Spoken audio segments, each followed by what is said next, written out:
right, that's enough of that. This is the REI Rocks review. It's September, and Jason has been preparing his rendition of Earth, Wind, and Fire September. Go! No? I was doing the wrong one. I was Wake Me Up When September Ends. Oh, okay, cool. I can dig that. Some good Green Day in there. That's nice there. So, but I didn't prepare the guitar. But what's going on here? This is the REI Rocks review. We're here every Friday at 11 a.m. Eastern, and let's give my co-host Angel a chance to say, hey, what are we doing here?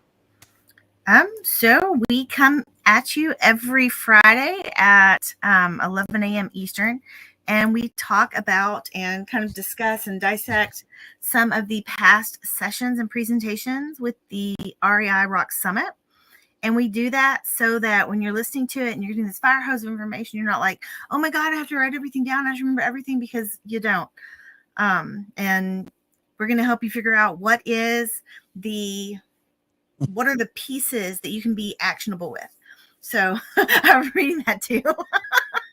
Right. That's exactly. See, this is one of the, so I had this one thing that'll throw out here, a little idea thing. We talk about mindset pretty often. We talk about how like the saboteurs, things like that. For a little while, I had up on my wall a tombstone for ideas. So like which ideas to completely go to bed. And one of them was nobody cares what you say, or nobody cares what you do. It's like you can put that to bed because people absolutely care. And Julie Ann Peterson cares that I did not do the complete countdown. And really, like that's the thing. What I do is I go, well, if the shoe were on the other foot, would I really want to see 0? Or would I rather they just kill it at the 10-second mark like I just did? But yeah, that's funny stuff. So today we are reviewing, if I scroll down with this mouse, Justin's presentation. Angel, how do you pronounce that? And it doesn't have to be correct. It just has to be how you pronounce it. I say Pogue, but I could be wrong. But he actually wrote a book about like rental secrets for renters. So it's like the renter side of the coin. And that's what he and I talked about. He had an amazing presentation, and I'm really excited to jump into it. Awesome. And as always, we watch these at 1.5 times playback speed, so do not adjust your television set. What's really going on is we're showing you one of the only ways to consume more information, to learn more things in a shorter period of time, which is to practice watching them at higher speeds. So we watch them at 1.5 times speed. And if you're watching this on a replay, it'll be even better for you because you can adjust using somewhere over there somewhere. There's probably this gear, and if you click on it, the speed is going to see it. But you're going to see that on my screen, and I'm going to add it right here. Boom, there we go. So this is from fall 2021, and we'll pause it whenever we have anything clever to say. Let's go. Did you know that 90% of the world's millionaires invest in real estate? Well, I'm Angel with the Academy Presents Real Estate Investing Rocks, and I'm here to help you if you want to go for your piece of that pie. Hey guys, it's Angel here. We have our next speaker coming up, and Justin comes from a completely different perspective on this. A lot of owner operators come in and maybe they don't remember what it was like to be a resident. Maybe they think they know what it's like to be a resident, but we're about to hear from someone that 100% knows where our residents are coming from. So he is the author of the book Rental Secrets, and he's going to be sharing a whole lot of secrets with us. So you absolutely want to pay attention, have your notes out, a writing utensil, and just be prepared to listen. So Justin, do you mind introducing yourself and just telling everybody a little bit about what you're doing before you get started? Absolutely. Yeah. So my background is 20 years in property management, and I was managing my own properties that I and my family invested in. And this is kind of like from soup to nuts, like take the worst property in the best neighborhood, tear it back to the studs and put it all back together again, and then actually market it and rent it to tenants and kind of do that whole full circle thing. So after a long period of self-management, we finally decided, okay, we're gonna bite the bullet. We're gonna hire a property management company, and we're gonna put them in charge of our portfolio.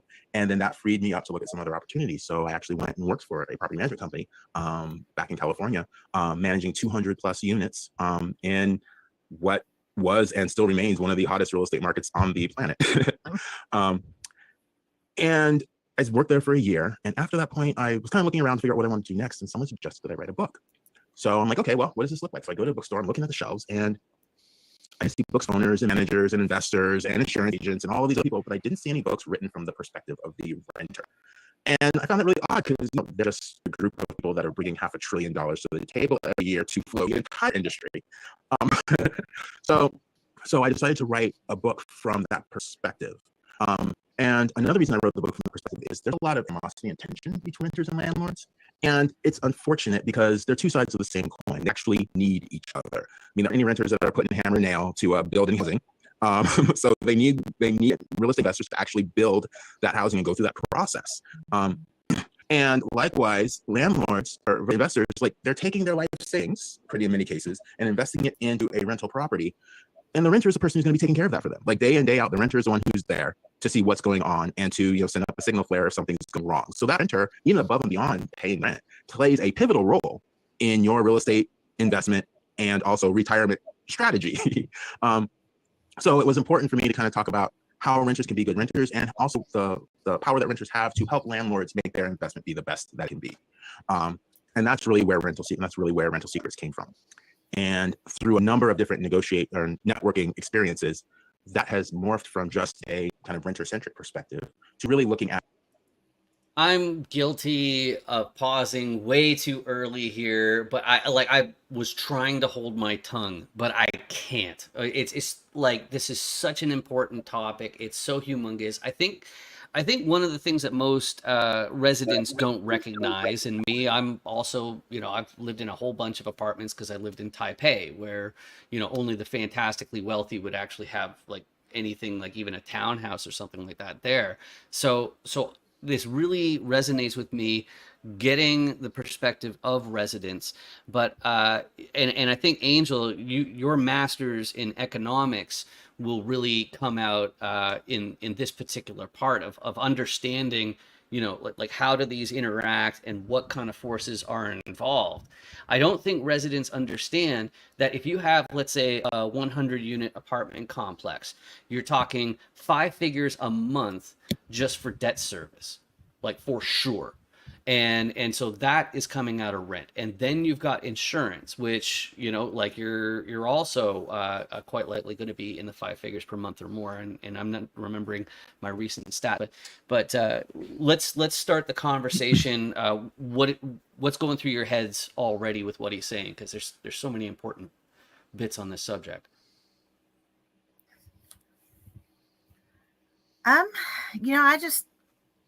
I was sorry. I'm a little distracted. I was trying to find the book because I know Justin gave me a copy of the book and I wanted to show y'all what it looks like. So I'm a little distracted. Right. But I mean, one of the things that is really important is, even as owner operators, we need to know what the resident perspective is, and how that can alter what we do, because we should allow for that to happen. We should allow for that to color or to inform the decisions that we make. And so I just really love that Justin brought that to light and brought it to the forefront of the conversation he and I were having. And up here in Canada, like I believe that there's rent control nationwide.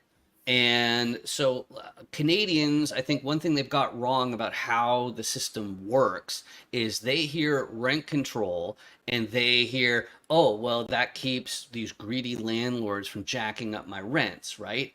And that's not what's going on at all. What really it is if you put rent control in place, then you're guaranteeing that the rent price will go up every single year. Because people are going to generally find out what that limit is, and that's what it is, and say, hey, look, the government realizes inflation is a thing, so it has to go up, and this is how much it's going up all the time. Whereas if you don't have rent control, if there's really no more growth, if the economy is kind of stagnating a little bit, then you will basically do what the market says and say, it's like, hey, no, we need to freeze rents where they are. So if we're talking about actual rent reduction, I don't see a systemic force that reduces rents other than lack of demand. So so it depends on where you're at with rent control, but we're fixing to get really econ-y. But that's okay. So if a rent control is below the market clearing rate, then you're going to wind up in a situation where there's a shortage, which can actually create a black market. So what happens is you have a shortage of units available at the push down price that the rent control creates, and you wind up with a gap between supply and demand.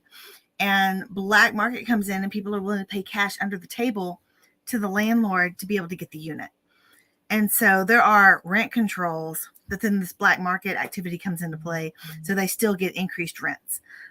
So rent controls that I've seen that are binding like that are never a way to keep rents moving ahead. They're a way to keep rents down. Interesting, interesting. And of course, you might be sitting there in the audience going like, wow, that's so smart. I wish I could hang out with people like Angel, but I don't want to pay for it. And the best way to do that, as far as I'm concerned, is Marvelous Mondays. It's every Monday. So, Angel, do you want to say a thing or two about Marvelous Mondays and the link on the screen? Absolutely. I sure can. So we meet every Monday at noon Eastern. We meet every Monday at noon Eastern. So if you're thinking, I wonder if they're going to meet this Monday because it's Labor Day, guess what? Yes, we will meet. And I was kind of afraid to do that at the beginning. And then we realized that there's still people that come. Now, it's not the 30 to 35 or 40 that you might expect on a regular Monday, but there's still 16 to 20, 12, 16. I mean, there's still people that show up, and it's a great time. And so don't be afraid to show up because it's a holiday, because we're probably still going to meet. The one that's kind of up in the air is Christmas, and I'm pretty sure we're still going to meet then too, because Christmas happens in the morning. So every Monday, noon Eastern, rain, shine, birthdays, holidays, doesn't matter. Come hang out with us, 25 to 40 of your closest syndication buddies and other real estate investing enthusiasts, and we'd love to have you there. Awesome. That's fantastic. And of course, since it is September, we didn't get the Wake Me Up When September Ends or September by Earth, Wind, and Fire from Jason, but maybe he's doing some vocal exercises because I see he's off camera preparing for that. But we've got our... But we've got our fall summit coming up, and here's the new triangles. We've got a brand new page that is going to explain some of the speakers and all that kind of fun stuff. And I remember when I first got onto these summits. I've been going since I think it was late 2020, probably definitely 2021 at the latest. And I thought you were a little bit crazy for giving any free access, but now I totally get it, and I'll even fess up for once. It's since your access to the free tier disappears after the virtual summit is done, then you get the scarcity play in there. But I really want everybody to scan this code or go to theacademypresents.com/attend so that you can get that free registration tier and see some of the great speakers. I'm going to take the triangles off the screen here. Do you want to say a thing or two about the summit? Because of course we're reviewing summit content, which is just fantastic. I can. Absolutely. So the summit is about 50 to 60 speakers, panelists, roundtable participants, masterclass instructors. We do some live Q&A. We have networking. It is a ton of stuff on the live side. The free tier is 20, 25, maybe even 30 hours of pre-recorded content that you can peruse at your leisure. There's several ways to get over to the live side. You can get a VIP upgraded ticket and come join us. You can do the VIP subscription, which is a low cost, reduced cost way to gain monthly access to everything we've ever done with the summit, and also gain access to everything we do that's live. So that's a really great way too. And then for those of you listening, because some of y'all aren't going to hear this on the free tier, but if you know a speaker, they have a code that they are able to give one out to a friend.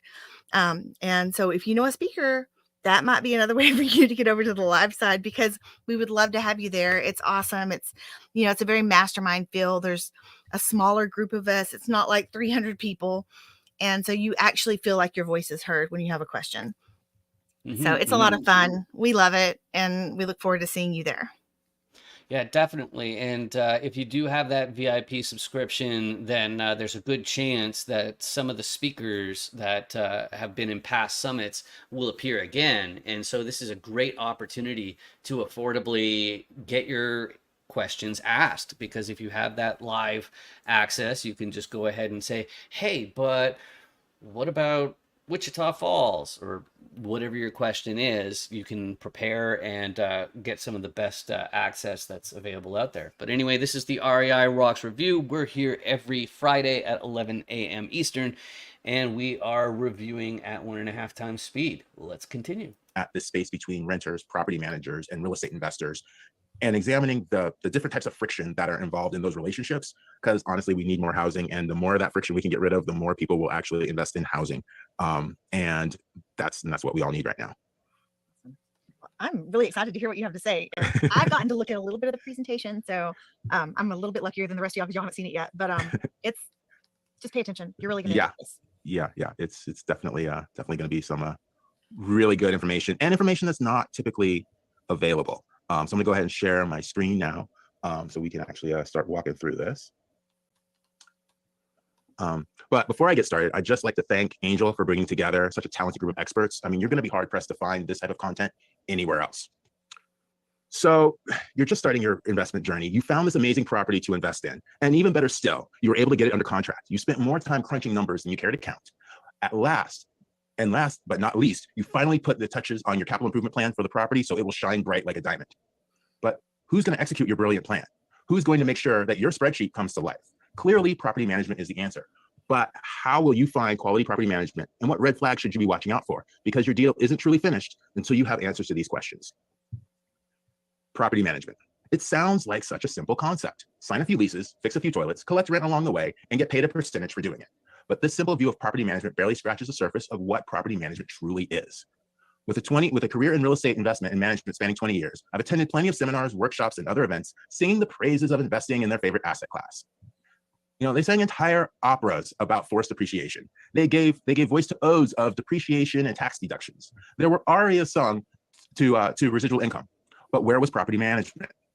There wasn't a single note dedicated to property management. No recognition that as an asset class must be operated and managed in order to achieve the results so beautifully laid out in their seductive pro forma spreadsheets. Property management is perceived as an opaque black box. Attach a property to one end of the box, and the benefits of rental income, property appreciation, satisfied renters, and increasing equity flow out the other side. But what real world experiences have real estate investors had with property managers? What do property managers do for property owners? What does hired property management compare to self-management? How should an investor choose a property manager? We'll examine these questions, but first, I'd like to share some of my background. Real estate investment and property management was not my original plan. My 20-year real estate career started by accident. When I left home for graduate school, my original plan was to become a management consultant. One of those people, business heroes, fly into your company, fix all your problems, and head off to save the day somewhere else.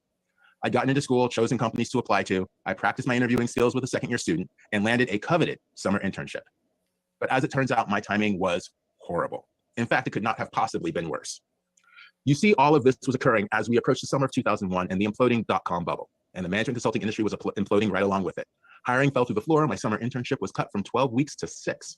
And those who had already been hired were receiving rescission letters, as in, thank you very much for buying a house in our offices, but we no longer need your services. So after finishing school, I returned home to California to figure out what I wanted to do next. At the time, my mother, who had been a real estate agent back in the 1980s, was researching how to buy property by acquiring tax deeds. As I was determining what I wanted to do next, she suggested that we just go look at a few properties. So we took a road trip to Florida, driving from county to county, examining the land's available lists along the way. We ultimately found 3 properties, bought the back tax deeds, jumped through a few legal hoops, and flipped them to developers.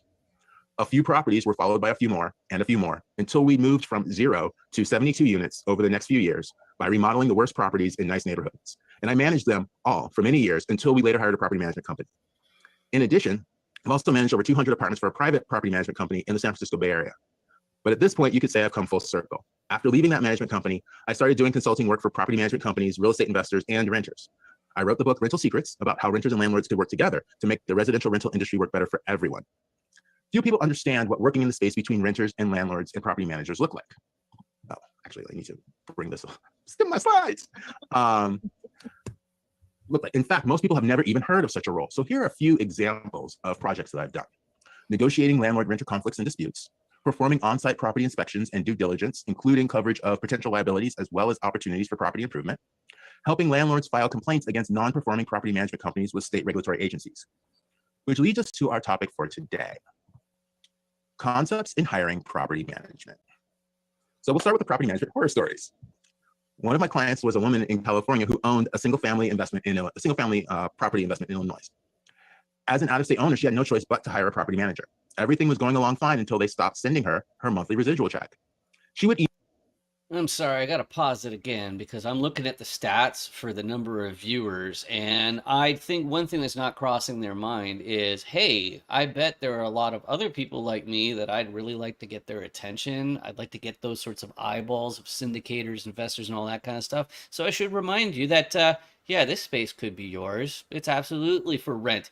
It is how we keep our lights on, and we depend on gold sponsors, silver sponsors, and bronze sponsors for our summits and this presentation, like this one right here. Let's click it right here. Hey guys, it's Angel, and we are super excited to announce our newest gold sponsors, Sponsor Cloud. If you're wondering what Sponsor Cloud is the one-stop shop for sponsors to automate, to delegate, to execute every aspect of their syndication projects, from affordable PPM generation to investor relationship management to fund administration and compliance, exclusive capital raising networking events. Plus, for the REI Rocks community, they're going to offer free migration and customer success services when switching from another provider. That's like a $2,000 value. So contact Sponsor Cloud, contact them today and see how much time and money you can save. You can visit. All right, sweet. So that's a wonderful little reminder right there. And let's hear some property management horror stories. Do not adjust your television set. This is the REI Rocks Review. We're here every Friday at 11 a.m. Eastern, and we're watching at 1.5 times playback speed. So it's not a technical difficulty. Let's rock and roll. email asking for her money, would reply and it was coming. She would get busy with her job at Google and forget about the situation until her job slowed down a bit. Then the whole cycle would repeat itself. This continued for 18 months. By the time she contacted me, she was at her wit's end. She was owed $10,000, enough to be annoying, but not enough to hire a lawyer at $300 an hour. Or there was one of the properties that my family invested in. We'd recently put this particular property up for sale. The way the two-story property was built, the first floor backed up against a hill. So in essence, it was a basement situation. Yeah, I'm pausing it again right there because I think it's one of the things that you have to get your head around. It's like, what are you going to do? Take action against your own company? Like it's really something to consider, and it's why you really need to, make sure that you vet your sponsors, make sure you're involved with people who you actually have some sort of idea of their track record. I don't know if you have anything to add there, Angel. I mean, other than sometimes it's hard. I've heard other horror stories where the property management company of the property just simply isn't telling the truth. Whether that is actual vacancy, actual occupancy, even what the true expenses are. There are situations where the property management company or the on-site person is not hiding expenses, but just not entering them in a timely manner. And that's one thing. But to push expenses off to the side and just not enter them at all, that's completely different. And I've heard about that happening as well. So you really need to be actively communicating with your property management company and your on-site people and your regional. Like, y'all should be meeting like on a regularly scheduled basis to make sure that all of those things are being taken care of, because you don't want to find out 6 months, 12 months, 18 months in that things aren't going the way they should be going, as is the case in this example here. And so listening is definitely absolutely key. And, like Angel, I've known you since 2020 anyway. And quite frankly, like what really jumps out to me is the times I know where you warn people. You said, hey, that person's bad news. And you struggle just to figure out, how can I say it any differently? Like, how can I say it in a way where it's read loud and clear? Like, do you actually have to spell it out and say, under no circumstances should you invest with that person?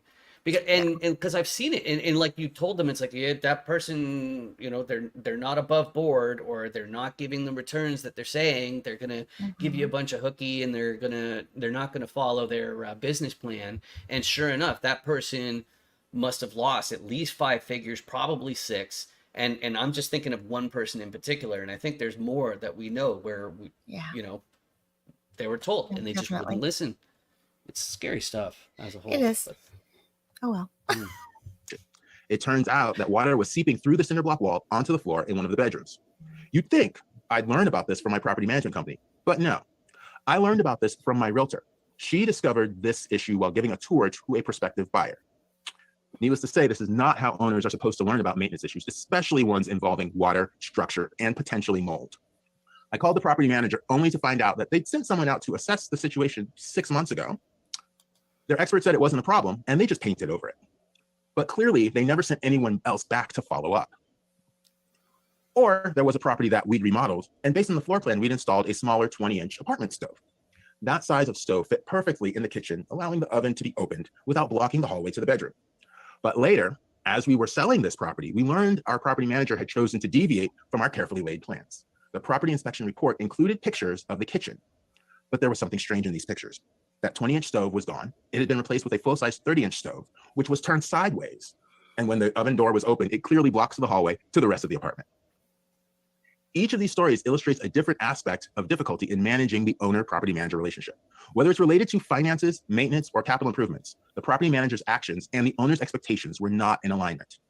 They also demonstrate a lack of communication or truthful communication, leading to an inability for the owner to trust their property manager, who should have been their trusted fiduciary partner. What should your property manager be doing for you?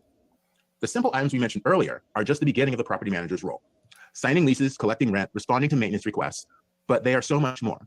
They are the face of your property to prospective renters, current renters, vendors, government agencies, and the courts. They should be fully versed in all the compliance issues in the jurisdictions where they operate. They inspect your properties on a regular basis, looking for potential issues of liability. They provide financial and non-financial reporting so you can fully understand your property's story. But their role goes even deeper than that. They are a source of both personal and professional development for both owner and renter, if either cares to listen. In short, they should be no less than a trusted fiduciary partner whose goal is nothing less than the proper stewardship of any property placed in their care, protecting it from owners, renters, wear and tear, and natural disasters. So what does the property management industry look like? As of 2020, the property management industry generated over $88 billion in revenue earned by more than 300,000 property management companies registered in the US alone. Over 367,000 people work in the property management industry, not including those who are self-employed managers. This is an incredibly fragmented and competitive marketplace. Based on those numbers from the US Bureau of Labor Statistics, each property management company has an employee count of approximately 1. And each of those companies made less than $295,000. You have a marketplace full of realtors moonlighting as property managers, smaller mom and pop property managers, and larger firms dedicated to property management. In addition to that, there are vast differences between these companies. Some cater to luxury properties, while others focus on workforce housing. Some are designed around assigning each owner specialized and dedicated staff, while others prefer a more decentralized model. With a market this fragmented and competitive, it can be quite difficult for those, even for those who sell property management services, to keep up with the changes in this industry. It's even more daunting for real estate investors, especially new ones, to make an informed decision on who will be the best steward for their property. Should I self-manage or hire outside management? Earlier, I mentioned the 367,000 people working for the property management companies. However, that number did not include those who were self-employed as property managers. For quite some time, that was the category I was in. Ultimately, you'll each decide whether you want to self-manage or not, and if so, to what extent. Here are a few ideas to consider when making this decision. Cost. Property management companies will charge a property management fee of approximately 10%. Depending on your market and the size of your portfolio, the specific number will vary. I've seen fees as high as 15% and as low as 6%. Some property management companies will also charge leasing fees, maintenance surcharges, contract termination fees, and more in addition to the property management fee, but more on that later. If you've hired a talented property management company, you open yourself up to these fees.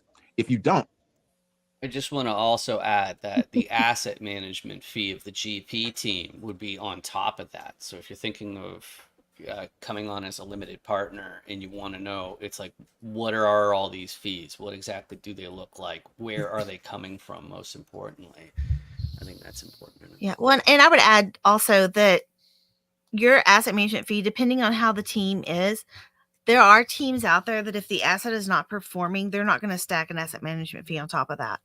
because the asset management fee is there because we are actively managing the asset. And if we are being successful, then by all means, that is time, effort, and energy that should be compensated. And I feel that as a GP and as an LP because we ride both sides. I wanted to point out that for like multifamily, especially when you're getting above like 60 units, your property management fee should be between like 3 and 5%, which is less than what he indicated.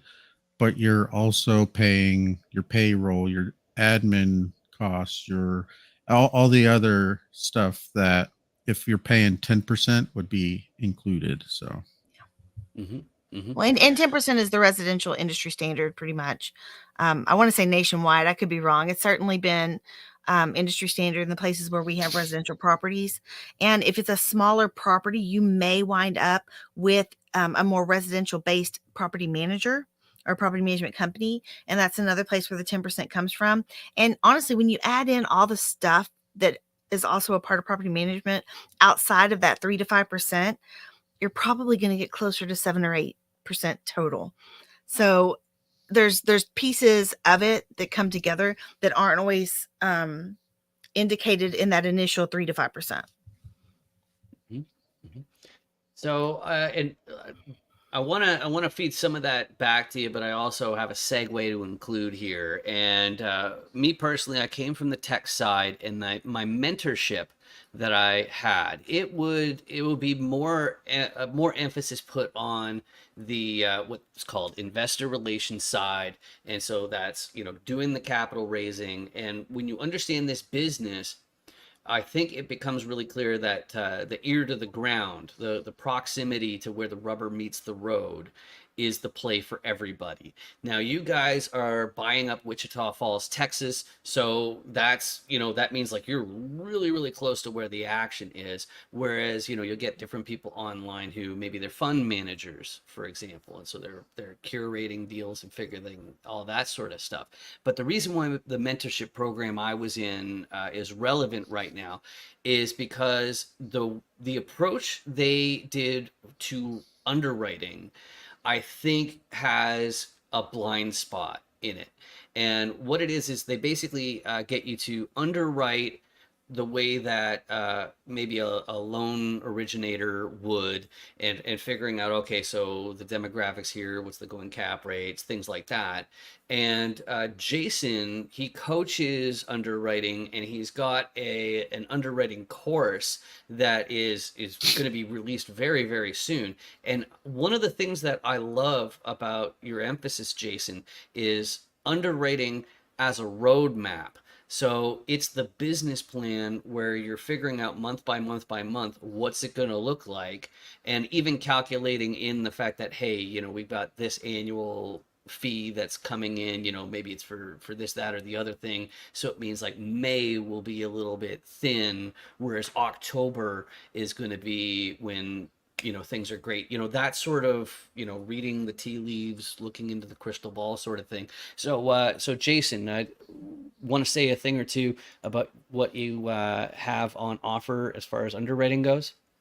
yes, so the course that we're rolling out would be our online course. I am still currently doing one-on-one coaching, and that is available right now. But yeah, like you said, we use the underwriting as a living, breathing document. We don't underwrite for an LOI and then forget about it until, well, forever. We open it up every asset management meeting we have, where we can say, all right, are we on track? How are we looking? Do we need to increase revenue somehow? Or it's like our idea is, if we use that underwriting to get projections for investors, why not use that underwriting as a roadmap for your business plan? So that's my philosophy. I haven't heard anybody who had a valid argument against it. I've heard people say that it's not worth opening up an LOI after you underwrite, but I mean, I guess to each their own, but I don't understand why. Yeah, it's I don't see how anybody could interpret it as anything other than dropping the ball. Just basically saying like, oh well, we'll just do our best and tough beans. It's like you're making some version of a promise, or that you're going to follow through with it, and that's where things fall apart. But anyway, this is the REI Rocks review. We're here every Friday at 11 a.m. Eastern, and we're reviewing this awesome presentation on your product, or your project, your property management, and hiring them and getting the right people. This is a really great presentation. Let's continue. You'll save yourself these fees as well as any others your property manager can dream up. Compliance. Property management companies typically have worked in their field for some time, so they are very likely to be well-versed in the regulatory and compliance issues of their local area. Is there a rent board in your area? And if so, do you have to register for them? If the area has a rent control ordinance, how do you position yourself to get the most from your real estate investment? Should your renters need help paying rent, which local nonprofits are available to help and in what ways? How long might it take you to actually reach court should you ultimately decide that eviction is necessary? There's a wealth of local compliance and regulatory information you can tap into by hiring a savvy property management company. Time. Property management companies free up your time. Real estate investing may not be your full-time job. It may not produce enough income for you to live on, especially if you're just starting out. So just like the out-of-state investor I mentioned earlier who worked at Google, your full-time job may take priority. If you'd prefer your real estate investment to not be a distraction, either from your job or finding new property investments, then you'd be wise to consider hiring a great property manager. Relationships. In real estate, relationships are everything, and property management is no exception. If a quality property management company has been around for any length of time, they have developed powerful relationships with their vendors. On a personal note, maintenance staff and vendors are the unsung heroes of the entire real estate industry, such as the vendor who helped me reclaim 16 apartments after a flood within 3 days. As a new investor, you'll have to build those relationships, but the property management company likely already has them in place. These are just a few of the concepts to consider when hiring a property management company, but notice the adjectives I used: talented, savvy, great, quality. If these adjectives don't apply to the property management company you choose as the steward for your property, these potential benefits will evaporate faster than water in a desert. In fact, they will become liabilities and distractions for you. So how do I choose a good property manager? There are some simple places to start with your search for a property management company. You could perform an internet search to locate companies that operate in the city where your property is located, or connect with local real estate investment clubs or realtors to get a recommendation. These steps will give you an initial place to start your search. But how can you separate the wheat from the chaff, and which one might be the best for you? There are specific types of attention you'll require from the property management company, which include responding to resident needs on a responding to resident needs and regular reporting. In order to respond effectively to the needs of the residents living on your property, it will be important to balance the number of units that each property manager might be responsible for. One useful initial strategy is to examine the company's ratio of property managers to the number of units they manage. All other things being equal, the fewer units per property manager, the more operational support you and your portfolio will receive. Each month, property management companies should be sending out a package of reports to each owner they represent. These reports include both financial and non-financial information. Basic financial details like revenue and expenses are just the beginning. They'll also include the rent roll, leasing activity related to vacant units, the activity of competing properties, unit availability, and vacancies between your original budget and variances between your original budget versus actual results. Ask each company their policies and procedures for providing this information. Ideally, as an owner, you should have access to see all of the reports in the management company's reporting system. Although this level of transparency seems to be rare, the more transparency, the better off you'll be as an owner. Company operations model. The next major evaluation component is which operating model the company uses. On one end of the spectrum, you may be assigned a team of professionals that are specifically dedicated to your property. You'll receive direct phone numbers for property management, leasing, and financial professionals, each of whom are assigned specifically to you and your portfolio. This provides a peace of mind of always knowing who will be handling any issues you may have. But more importantly, each individual is well-versed in their field of expertise and well-versed in the specifics of your portfolio and your current renters. The next operating model would be a single property management professional dedicated to your portfolio. This is a less expensive operational model as there is only one dedicated individual. You still have the benefit of being able to call them directly, but they will not be as well versed in all the fields of expertise required. This requires them to connect with other departments or outside vendors to get answers to your questions. And the individuals they contact would have little to no familiarity with your specific portfolio. At the other end of the spectrum would be a distributed business model with no dedicated professional assigned to your portfolio. There would be a central call center you would contact, and whichever manager was on duty would respond to your question or concern. This model focuses on technology as a solution to keep each subsequent manager up to date on what has happened previously with your case. Property management fees. Be sure to ask what the property management fees include. Do they include leasing vacant units, or is there a separate fee to find new residents? Does it include renewing leases, or is there a separate fee for that? Will maintenance be charged as simply time plus materials, or will there be a surcharge of 10 to 15% added to each maintenance call? Are office supplies and postage included, or will those be charged separately? Is there a fee to terminate the property management agreement should you decide to terminate the agreement after the initial term? Is there a fee if you decide to sell off a portion of the portfolio after the agreement is signed? Each of these questions is based on surprises that owners discovered in the contract after they'd signed it. Here are some examples of how property management companies can take advantage of the fees written in their contract. Example 1. Some companies charge leasing fees equal to 1 month's rent. If their standard property management fee is 10% and they receive a leasing fee that is equal, that fee is equal to an additional 8.5%. By continually churning renters each year, they can effectively increase the fees they receive by 85%. Some property management contracts allow them to charge surcharges on maintenance work done on your property. If these fees are in your contract, the manager may add 5 to 15% to the cost of any maintenance work done on your property. Let's say you need to have a new kitchen faucet installed. The faucet costs $60 and it took half an hour to install at a labor rate of $50 per hour. This means parts and labor together would be $110. But on top of this, the property manager would add a surcharge of 15% or another $16.50. Therefore, your total bill as the owner will be $26.50. This may not sound like much, but these surcharges can aggregate to quite a significant amount depending on the number of maintenance requests received for your property. I'm going to pause it right there because I'm a complete and total tease. We're running out of time. It's actually getting to the doggy bag. And when I waggle my I didn't cursor even see around the here, time. I was like, you have to stop it because there's other stuff. right?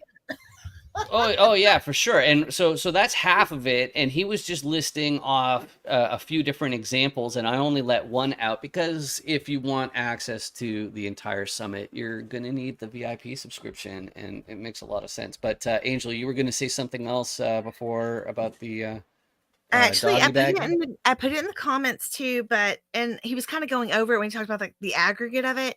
But there are times when you simply don't know what all your PMC is charging extra for. And so even whether it's residential or commercial, make sure you're finding out if they're adding anything to just the cost of goods. They can add to the actual cost of like the payroll cost. So if it costs 3 man hours to repair something, maybe they charge 10% on the man hours. Maybe they charge 10% on the cost of goods. Maybe they charge 10% for something else, for the call itself. But if they're adding all of those little pieces on it, it may be 3, 5, 10, 20 bucks here, there, and the other. But over time, like what he said, when you aggregate those, they become quite costly. So you want to know what's happening. It's not an automatic, no, don't do it. But you want to know where the expenses are coming from and how you can potentially mitigate them or negotiate for a lower percentage, or what are the moves that you can make to increase your NOI and make it have a better return for your investors. And, also what can you do to make sure that these things are going to happen quickly so that your residents are happy too? Because without your residents, there's nothing for the investors. Without the investors, there's nothing for the residents. So it's really a tightrope kind of exercise there. Yeah, real balancing act, right? Mhm. Jason, how about you? What's you've been pretty quiet today. I haven't been forcing you to talk too much. What's gone through your head? So piggybacking on what Angel says, if you know what the fees are, you can plan your business around them. If you don't know what they are, that's when you're going to find out that your business plan is not as good or robust as you were planning on, and you'll find yourself in hot water. So just know what it is, get clarity, get good communication so that you know what's going on with your property. I mean, with property manager, you almost have to do interviews and see, but then as you know, interviews are like campaigning versus what happens after you make an election and then you get the real thing. So I know people who've had to fire property managers and come in and put in a new one. So, I mean, it does happen. Hopefully you can find a good one that you like that can work with you and you can work with them and you understand what what everybody's roles are, what your expectations are, get those all up out front. I know we talked about assuming earlier before we hopped on the live, but you don't want to make any assumptions because that just goes toward bad things. So. Yeah. Well, and I really like the fact that Jason says, those costs, they don't kill the deal. You build your plan around it, because at the end of the day, you have to pay people. Like, you don't want to shortchange someone and then them feel like this deep-seated anger about the situation, because they're going to do a less great job, whether it's in repairs or cleaning or speed of repair, getting to the maintenance request. So you want to make sure that you're not shortchanging someone, and that you're not saying, well, hey, we're not going to pay you for this because we don't think we should have to. But if you know what it is and you can plan for it, put it in the business plan, make sure it's covered, then you're not going to come back on them later and say, oh yeah, sorry, we're not paying that, because that just makes people angry. And they're not as likely to do the job that you originally agreed on if you're not holding up on your end of the bargain either. Yep, it's absolutely the way it is, and you can't try to herd people like livestock, and the property managers themselves. They're like that. I like that one graphic. They had the circle, the first the inner circle, and then you put that outer band on there about landlord educator and resident educator as part of the job of the property management. It's that communication. It's really huge, having that whole part of being in between.